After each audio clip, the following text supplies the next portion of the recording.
السلام علیکم ورحمۃ اللہ وبرکاتہ۔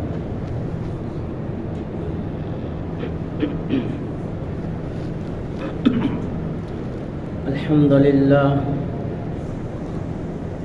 للہ رب العالمین، والصلاة والسلام علی سید الانبیاء والمرسلین وعلی آلہ واصحابہ واتباعہ اجمعین، اما بعد، فقد قال اللہ تبارک وتعالی فی القرآن المجید والفرقان الحمید۔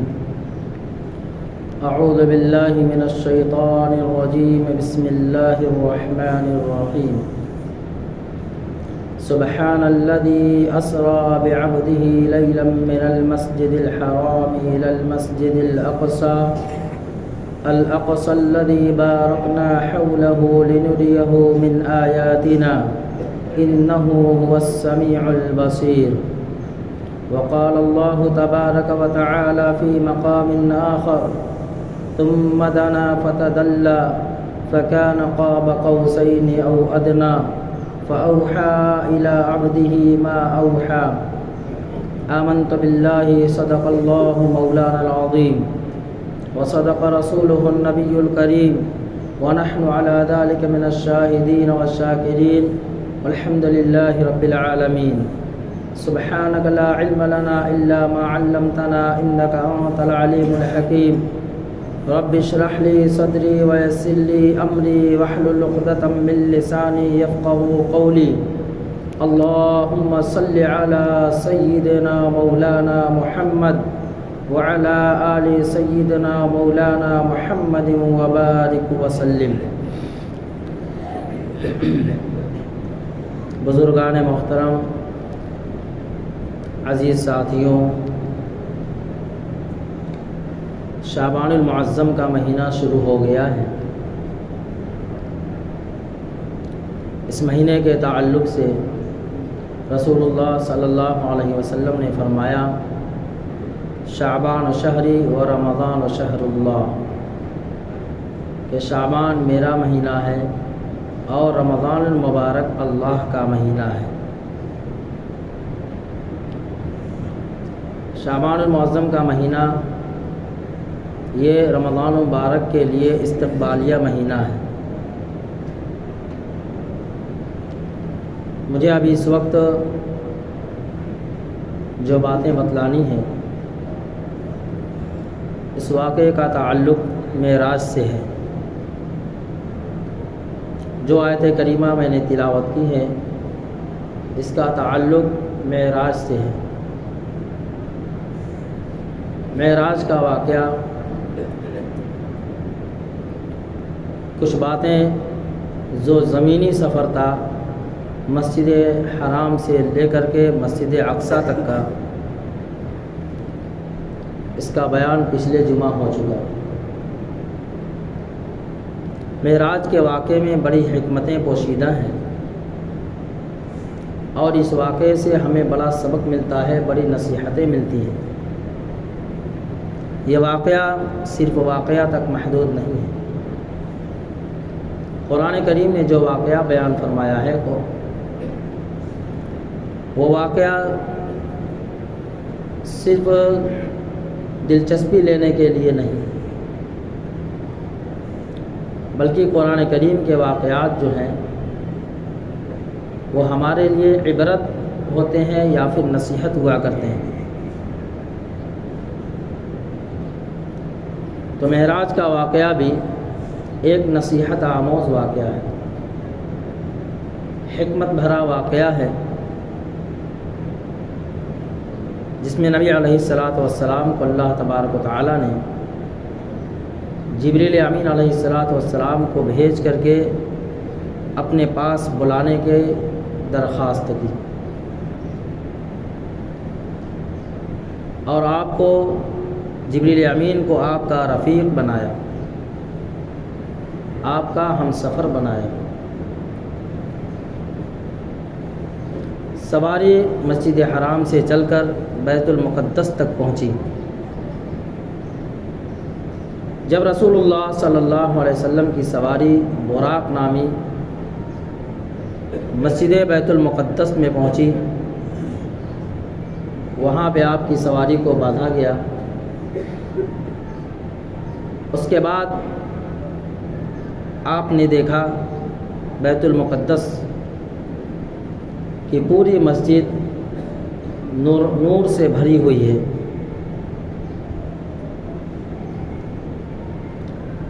بیت المقدس کے جو متولی تھے، جو نگہبان تھے، جن کے ذمے بیت المقدس کی دیکھ ریکھ تھی، جو بیت المقدس کے دروازے کو بند کیا کرتے، وہاں پہ خدمت کیا کرتے تھے، ان کا بیان ہے کہ جس رات نبی علیہ السلام کو بیت المقدس بلایا گیا، اس دن جب میں رات کو دروازہ بیت المقدس کا بند کرنے کے لیے گیا تو سارے دروازے تو آسانی سے بند ہو گئے، لیکن جس دروازے سے امام الانبیاء علیہ السلام کو داخل ہونا تھا وہ دروازہ مجھ سے نہیں بند ہو رہا تھا۔ میں نے بہت ان تک کوشش کی، لیکن وہ دروازہ کسی شکل میں بند ہونے کو تیار نہیں۔ لوگوں کو بتلایا، لوگوں نے کہا کہ مستری مزدور کو بلایا جائے۔ پھر یہ وہ رات میں چلو کل صبح دیکھیں گے، کسی کو بلا کر دکھائیں دروازہ کیوں نہیں بند ہوتا ہے۔ پھر کسی نے کہا کہ لگتا ہے کہ چھت اور دیوار تھوڑا نیچے کو سرک گئی، اس لیے دروازہ بند نہیں ہو پا رہا۔ چنانچہ وہ نگہبان و متولی وہ دربان کہتے ہیں کہ اسی حالت میں سو گیا، دروازہ کھول گیا۔ نبی علیہ السلام اس وقت پہنچے اسی رات۔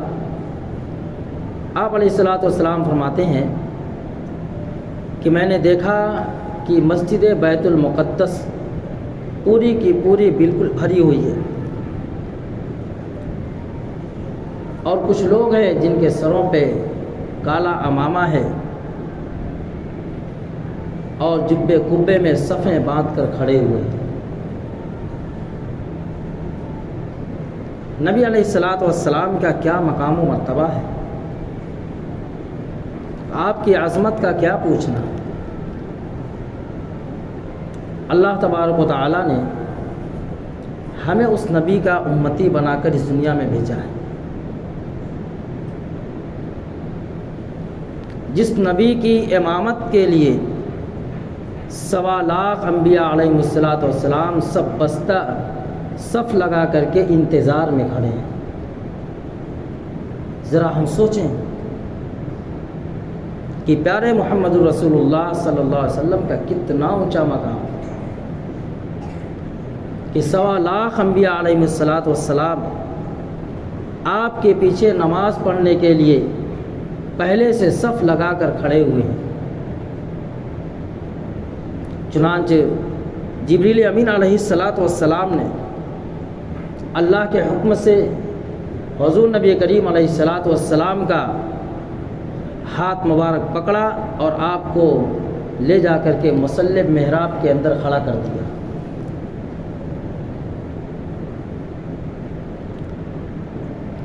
حضرت آدم علیہ نبینا علیہ السلام ابو البشر ہیں، تمام انسانوں کے باپ ہیں۔ ابراہیم علیہ نبینا علیہ السلام حضور نبی علیہ السلام کے جد امجد ہیں۔ عیسیٰ علیہ السلام اللہ کی روح ہیں۔ حضرت موسیٰ علیہ نبینا علیہ السلام کلیم اللہ ہیں۔ نوح علیہ السلام جنہوں نے 950 سال تک اللہ تبارک تعالیٰ کے احکامات کو اپنی قوم کو پہنچایا۔ ایسے جلیل القدر انبیاء علیہ السلام کا مجمع ہے۔ اللہ تبارک و تعالیٰ نے حضور نبی علیہ السلام کو امامت کا شرف دیا۔ اللہ کے رسول صلی اللہ علیہ وسلم فرماتے ہیں کہ جیسے میں نے بیت المقدس کے دروازے سے باب محمد سے اس دروازے کو بھی کیا خصوصیت حاصل ہے۔ باقی سب دروازوں سے تمام انبیاء داخل ہوئے، لیکن جس دروازے سے امام الانبیاء کو داخل ہونا تھا اس دروازے سے کسی نبی کو داخل ہونے کی اجازت نہیں تھی۔ نبی علیہ الصلوۃ والسلام فرماتے ہیں جب میں آیا بیت المقدس کے دروازے پہ تو میں نے دیکھا کہ لوگ ایسا لگ رہا تھا نہا دھو کر کے غسل کر کے ان کے بالوں سے ان کے سروں سے پانی ٹپک رہا تھا کہ سارا کا سارا مجمع بیٹھا ہوا ہے۔ آپ فرماتے ہیں جیسے میں داخل ہوا تو پہلے تمام انبیاء علیہ الصلوۃ والسلام سے آپ کا مصافحہ اور معانقہ ہوا، پھر رسول اللہ صلی اللہ علیہ وسلم نے جبریل امین علیہ الصلوۃ والسلام کو حکم ہوا کہ آپ اذان دیجیے۔ یہاں پہ نبی علیہ الصلوۃ والسلام کو بھی اذان دینے کا دے سکتے تھے، لیکن رسول اللہ صلی اللہ علیہ وسلم کی پوری زندگی اٹھا کر کے دیکھیں کہ اللہ کے نبی صلی اللہ علیہ وسلم نے کبھی بھی اذان نہیں دیا ہے۔ کیوں؟ اس میں مسئلہ ہے کہ رسول اللہ صلی اللہ علیہ وسلم اگر اذان دیتے تو یہ الفاظ کہتے حی علی الصلاۃ، آؤ نماز کو، حی علی الفلاح، آؤ کامیابی کی طرف، تو تمام لوگوں پہ فرض ہو جاتا آپ کی آواز پہ لبیک کہنا، اور آپ کی آواز پہ کوئی اگر نہ آتا تو وہ کافر ہو جاتا۔ اس لیے اللہ تبارک تعالیٰ نے آپ کو اذان دینے کا حکم کبھی نہیں کیا۔ جبریل امین اذان دیتے ہیں اور اللہ کے رسول صلی اللہ علیہ وسلم 2 رکعت نماز پڑھاتے ہیں۔ جب آپ نماز سے فارغ ہوتے ہیں سلام پھیرتے ہیں، پھر اس کے بعد آپ کو حکم ہوتا ہے، آسمان سے سیڑھی اترتی ہے، یہاں تک تو براق نامی جانور کی سواری تھی۔ اب آپ کو جبریل امین علیہ الصلوۃ والسلام نے فرمایا کہ اے میرے محبوب صلی اللہ علیہ وسلم، سفر اب تک زمینی تھا، اب سفر آسمان کا ہے۔ چنانچہ آسمان سے سیڑھی اتاری گئی اور آپ سیڑھی کے ذریعے نبی علیہ الصلوۃ والسلام کو جبریل امین علیہ الصلوۃ والسلام اپنے ساتھ پہلے آسمان تک لے گئے۔ مورخین نے لکھا ہے کہ زمین سے پہلے آسمان تک کی مسافت 500 سال کی ہے، لیکن وہ راتوں رات سفر ہوا اور آپ کو پہلے آسمان پہ لے جایا گیا۔ جبریل امین علیہ الصلوۃ والسلام نے دیکھا کہ آسمان کا دروازہ بند ہے، چنانچہ آپ کو حکم ہوا کہ دروازہ کھٹکھٹائیے۔ جبریل امین علیہ الصلوۃ والسلام نے دروازہ کھٹکھٹایا، اندر سے آواز آئی کہ کون؟ من انت، کون ہے؟ جبریل علیہ الصلوۃ والسلام نے فرمایا کہ انا جبرائیل، میں جبرائیل ہوں۔ پھر اندر سے آواز آئی کہ وانت معی، اور آپ کے ساتھ کون ہے؟ جبریل امین علیہ الصلوۃ والسلام نے فرمایا کہ اب میرے ساتھ حضرت محمد رسول اللہ صلی اللہ علیہ وسلم۔ اندر سے آواز آئی مرحبا ابن الصالح، مرحبا ابن الصالح، مرحبا ہو، سلامتی ہو اے میرے نیک بیٹے۔ چونکہ جب دروازہ کھولا تو پہلے آسمان پہ حضرت آدم علیہ نبی علیہ الصلوۃ والسلام سے ملاقات ہوئی۔ اب اس میں ذرا حکمت دیکھیں، یہاں سے ہمیں یہ سبق ملتا ہے کہ جب کسی کے دروازے پہ ہم جائیں تو پہلے دروازہ کھٹکھٹایا جائے، اور اندر والے کا حق بنتا ہے کہ دروازے فوراً کھول نہ دے، بلکہ وہ پوچھے کہ کون ہے۔ اس سفر سے ہمیں یہ سبق ملتا ہے، اور یہ مسئلہ مستنبط ہوتا ہے۔ کوئی اگر پوچھے اور جب پوچھنے کے بعد دروازے پہ کھڑا مسافر یہ نہ کہے کہ میں ہوں، بلکہ اپنا نام بتائے۔ اس لیے جبریل امین نے کہا کہ انا جبرائیل، میں جبرائیل ہوں، تاکہ وہ پہچان جائے۔ رسول اللہ صلی اللہ علیہ وسلم کے زمانے میں ایک مرتبہ ایک صحابی آپ کے دروازے پہ آئے، دروازہ کھٹکھٹایا، اللہ کے رسول نے پوچھا کہ کون؟ اس نے کہا انا، میں ہوں، میں ہوں۔ نبی علیہ الصلوۃ والسلام نے فرمایا کہ یہ انا کیا چیز ہے؟ جب کوئی پوچھے تم کون ہو، کون ہو، تو تم اپنا نام، اپنا تعارف اپنے نام سے کراؤ۔ چنانچہ نبی علیہ الصلوۃ والسلام فرماتے ہیں کہ میں نے دیکھا حضرت آدم علیہ نبی علیہ الصلوۃ والسلام پہلے آسمان پہ ہے، اور آپ جب دیکھتے ہیں اپنی دائنی طرف تو مسکراتے ہیں، اور جب بائیں طرف دیکھتے ہیں تو آپ کے چہرے کے اوپر مسکراہٹ کے آثار ختم ہو جاتے ہیں، بلکہ آپ کا چہرہ غمگین نظر آنے لگتا ہے۔ پوچھا نبی علیہ الصلوۃ والسلام نے کہ جبریل ذرا پوچھئے تو صحیح ایسا کیوں ہے؟ جبریل امین علیہ الصلوۃ والسلام نے پوچھا کہ آخر کیا بات ہے آپ دائنی طرف دیکھ کر ہنستے ہیں اور بائیں طرف دیکھ کر غمگین ہو جاتے ہیں؟ حضرت آدم علیہ نبی علیہ الصلوۃ والسلام نے فرمایا میں جب اپنی داہنی طرف دیکھتا ہوں تو میری وہ ذریت، میری وہ اولاد نظر آتی ہے جن کو اللہ تبارک تعالیٰ نے جنتی بنایا ہے، تو میرے چہرے پہ میرا چہرہ کھل جاتا ہے، اور جب میں بائیں طرف دیکھتا ہوں تو میری وہ ذریت، میری وہ اولاد نظر آتی ہے جو دنیا میں جا کر بدکار ہوں گے، جو دنیا میں جا کر کے ایمان والے نہیں ہو، کفر و شرک میں مبتلا ہوں گے۔ بہرحال اس کے بعد سفر اور آگے کا ہوتا ہے، اور آپ دوسرے آسمان پہ جاتے ہیں، اسی طریقے سے دروازہ کھٹکھٹایا جاتا ہے، پھر پوچھا جاتا ہے، پھر دروازہ کھولا جاتا ہے، اور آپ نے دیکھا کہ وہاں پہ یحییٰ علیہ السلام اور عیسیٰ علیہ السلام ہیں۔ پھر دوسرے آسمان پر پھر اسی طریقے سے تیسرے آسمان پہ جاتے ہیں تو آپ کو ادریس علیہ السلام سے ملاقات ہوتی ہے، پھر چوتھے آسمان پہ یوسف علیہ السلام سے، پانچویں آسمان پہ ہارون علیہ السلام سے، اور اسی طریقے سے ہر آسمان پہ دروازہ کھٹکھٹایا جاتا ہے، بات چیت دروازہ کھولا جاتا ہے۔ آپ جب چھٹے آسمان پہ جاتے ہیں تو موسیٰ علیہ السلام سے ملاقات ہوتی ہے، اور جب ساتویں آسمان پہ جاتے ہیں دروازہ کھٹکھٹایا جاتا ہے، پھر اندر سے آواز آتی ہے کہ کون؟ تو جبرائیل علیہ السلام فرماتے ہیں انا جبرائیل۔ پھر اندر سے آواز آتی ہے وانت معی، اور آپ کے ساتھ کون ہے؟ تو فرماتے ہیں کہ محمد الرسول اللہ صلی اللہ علیہ وسلم، اور یہی فرماتے ہیں کہ یبن الصالح واخی، آپ کے بھائی حضرت محمد، آپ کے بیٹے حضرت محمد صلی اللہ علیہ وسلم ہے۔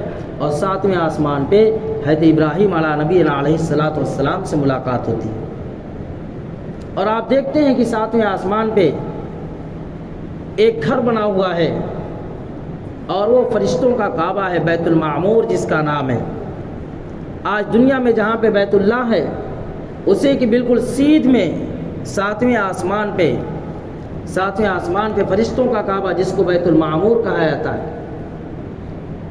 رسول اللہ صلی اللہ علیہ وسلم فرماتے ہیں کہ اس کعبے کا، بیت المعمور کا روزانہ 70,000 فرشتے طواف کرتے ہیں، اور ایک مرتبہ جو فرشتہ طواف کر لیتا ہے قیامت تک پھر اس کا نمبر نہیں آئے گا۔ ذرا سوچیں اللہ تبارک تعالیٰ کی نورانی مخلوق فرشتوں کی تعداد لا تعداد فرشتے ہیں۔ پھر آپ دیکھتے ہیں رسول اللہ فرماتے ہیں کہ میں نے دیکھا ابراہیم علیہ نبی علیہ الصلوۃ والسلام بیت المعمور سے ٹیک لگائے بیٹھے ہیں، اور ان کے ہاتھ میں ایک چھڑی ہے، ایک ڈنڈی ہے، اور آپ کے سامنے کچھ بچے ادھر ادھر پھر رہے ہیں۔ حضور صلی اللہ علیہ وسلم نے پوچھا کہ اے میرے جد امجد ابراہیم علیہ السلام، یہ آپ کو کس کام پہ لگایا گیا ہے، اور یہ بچے کون ہیں؟ ابراہیم علیہ السلام نے فرمایا کہ یہ بچے میری آپ کی امت کے اللہ تبارک تعالیٰ کے وہ نیک بندے ہیں جو دنیا میں قرآن شریف پڑھتے پڑھتے دنیا سے چل بسے تھے، انتقال کر چکے تھے۔ اللہ تبارک تعالیٰ نے ان کا قرآن مکمل کرانے کے لیے مجھے اس ڈیوٹی پہ لگایا ہے۔ اور فرماتے ہیں کہ اس میں کفار مشرکین کی نابالغ اولاد بھی تھی جو ادھر ادھر تھوڑے بیٹھے ہوئے تھے، تھوڑے ٹہل رہے تھے۔ کفار مشرکین کی نابالغ اولاد کے بارے میں اختلاف ہے، لیکن راجح قول یہ ہے کہ اللہ تبارک و تعالیٰ انہیں کفار مشرکین کی نابالغ اولاد جو ابھی احکامات کے مکلف نہیں تھی، دنیا سے رخصت فرما گئی، اللہ تبارک تعالیٰ جنتیوں کا نوکر اور غلام انہیں کو بنا دیں گے۔ پھر اس کے بعد یہاں تک ساتویں آسمان تک سفر ہوا، پھر آپ کا سفر اور آگے تک ہوتا ہے، یہاں تک کہ سدرۃ المنتہا تک پہنچتے ہیں، ساتویں آسمان کے آگے۔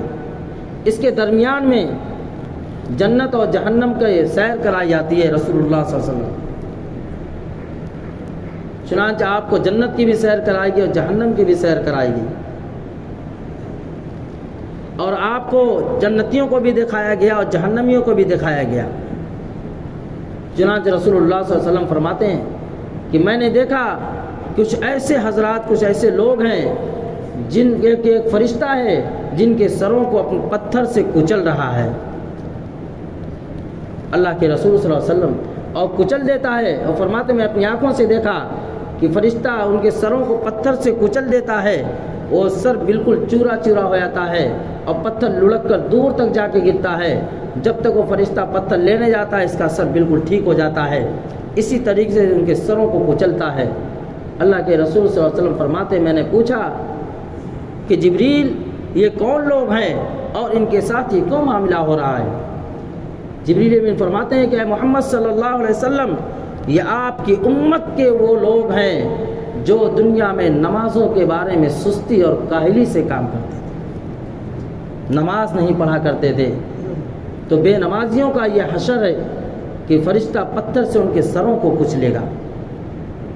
سب سے پہلے بے نمازی کو دکھلایا گیا، کیوں؟ اس لیے کل میدان محشر میں سب سے پہلے نماز کی پوچھ ہوگی۔ اب ہم ذرا سوچیں کہ ہم نمازوں کی کتنی پابندی کرتے ہیں اور نماز کو ہم نے کیا سمجھا ہے۔ نماز اسلام کے اہم رکن میں سے ایک عظیم الشان رکن ہے۔ فرمایا نمازی کے ذریعے سے یہ پہچانا جاتا ہے کہ کافر یا مسلمان ہے۔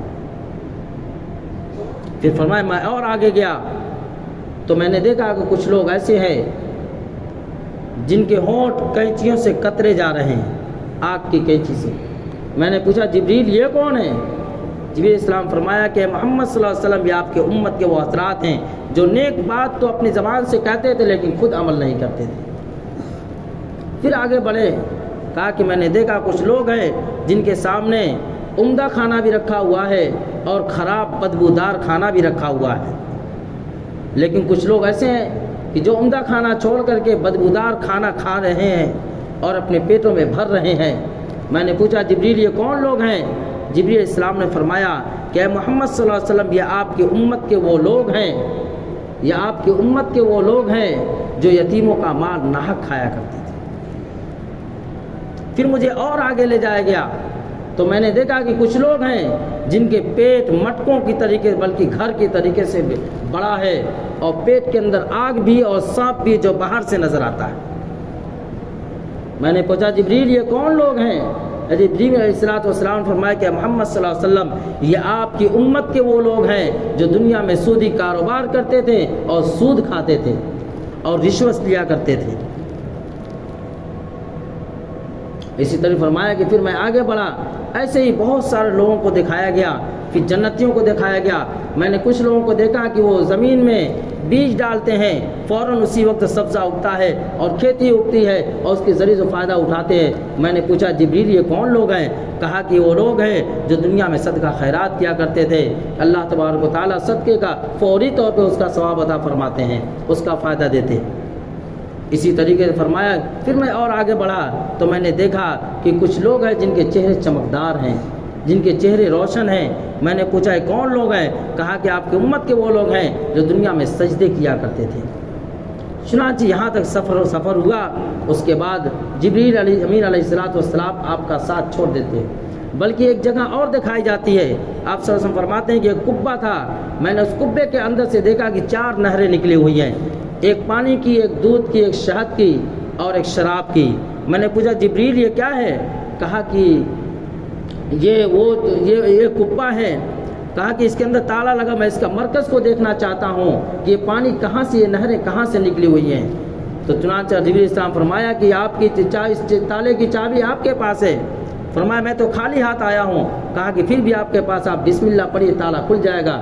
اللہ کے رسول فرمایا بسم اللہ الرحمن الرحیم پڑھا، تالا کھلا۔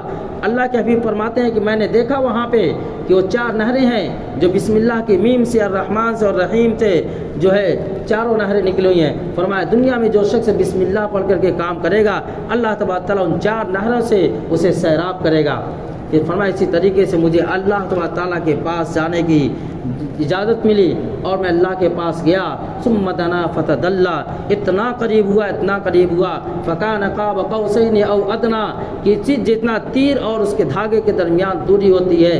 میں نے دیکھا کہ اللہ تبارک تعالیٰ وہاں پہ ایک نور ہے وَلَهُ الْكِبْرِيَاءُ فِي السَّمَاوَاتِ وَالْأَرْضِ، کبریائی کی چادر وہاں پڑی ہوئی ہے۔ اللہ کا فرماتے ہیں کہ اللہ تبارک تعالیٰ ایک نور ہے، میں نے اللہ تبارک تعالیٰ کی نور کو دیکھا، پھر اللہ تبارک تعالیٰ نے مجھ سے پوچھا کہ میرے محبوب تم کیا لائے ہو؟ میں نے کہا کہ اے باری تعالیٰ میں 3 تحفے لایا ہوں، التحیات للہ والصلوات والطیبات، میری بدنی عبادت، میری جانی عبادت اور میری زبانی عبادت باری تعالیٰ سب آپ کے لیے ہے۔ اللہ کے رسول صلی اللہ علیہ وسلم فرماتے ہیں السلام علینا وعلی عباد اللہ الصالحین، اے نبی صلی اللہ علیہ وسلم آپ پر اور آپ کے نیک بندوں پر سلامتی ہو۔ ذرا سوچیں کہ التحیات یہ کیا چیز ہے؟ دنیا میں جتنے لوگ التحیات پڑھتے ہیں، جتنے لوگ التحیات پڑھتے ہیں ان کی التحیات میں ہمارا حصہ بنتا ہے۔ اگر ہم سچ مچ میں نمازی بنیں اور اپنے آپ کو نمازی بنائیں تو معراج کے واقعے سے کے اندر اللہ تبارک و تعالیٰ نے پھر واقعہ ادھورا رہ گیا، کبھی موقع ملا تو انشاءاللہ پورا کریں گے۔ اللہ تبارک تعالیٰ ہمیں ان سب باتوں پہ عمل کی توفیق عطا فرمائے۔ وآخر دعوانا الحمدللہ رب العالمین۔